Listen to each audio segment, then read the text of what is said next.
যে কোনো দেশের নৌবাহিনীর জন্য সবচেয়ে শক্তিশালী যুদ্ধযান হল সাবমেরিন। শত্রুপক্ষকে ঘায়েল করতে সাবমেরিনের মতো কার্যকরী যান আর হয় না। যদি প্রশ্ন করা হয় সবচেয়ে উন্নত মানের এবং শক্তিশালী সাবমেরিন কার ঝুলিতে রয়েছে, তাহলে রাশিয়ার নাম আসবে একদম শুরুর দিকে।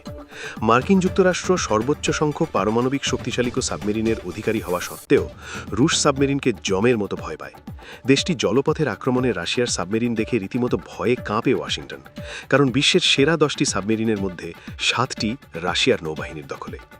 রাশিয়ার সেরা 5 সাবমেরিনের মধ্যে পঞ্চম স্থানে আছে ডেল্টা ক্লাস সাবমেরিন।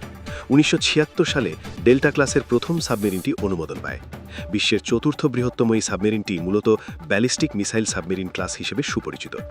বহু সংখ্যক পারমাণবিক ক্ষেপণাস্ত্র বহনে সক্ষম 1,82,000 টনের বিশাল এই সাবমেরিন রাশিয়ার উত্তরে সেভেরভিননিড শহরে নির্মাণ করা হয়েছে।